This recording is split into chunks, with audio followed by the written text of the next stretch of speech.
Because of my background in electrical engineering, I was interested in the electrical signals of the heart. And when I first started my career, I really focused on pacemakers, defibrillators, catheter ablation. And it's remarkable what we can do to help people. But as I started seeing the patients coming in, I began to realize, well, if we could detect these conditions earlier, maybe fewer people would need these remarkable but invasive approaches. Or they could be treated with a lot of the medications that prevent deterioration, or the other interventions earlier in the journey so that they can have a longer period of health and wellness. And we started doing research closely with an AI scientist. The first one was Dr. Zaki Ateh, who has since built out a team.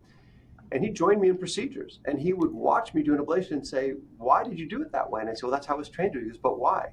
And through these basic questions and this really tight partnership of our teams of physicians, and now there are at least 20 physicians engaged, and as I mentioned, within Mayo, 8 AI scientists doing what I'll call the R&D work, we found that we could take an ordinary, common, ubiquitous, widely available test, an ECG, and apply the tools of artificial intelligence, initially a convolutional neural network.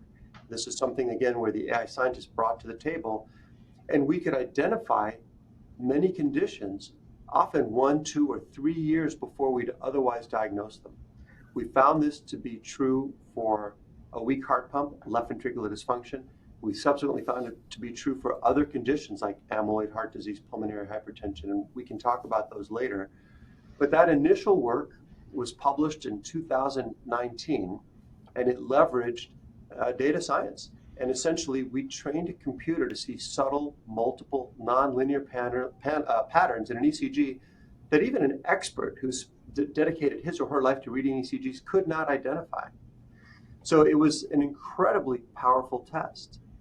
And we realized that it's a phenomenal research breakthrough, but to actually make it touch lives, to improve the human condition, to have a meaningful impact in medical practice, it required a more, it required business acumen. It required, doing the clinical trials prospectively, developing it out in a productized manner, getting regulatory approval. And so, as Dave mentioned, Mayo Clinic's board approved the creation of Anumana as a company that Mayo Clinic has an interest in, that another tech company has an interest in. We put together our efforts to build a company to bring this to patients.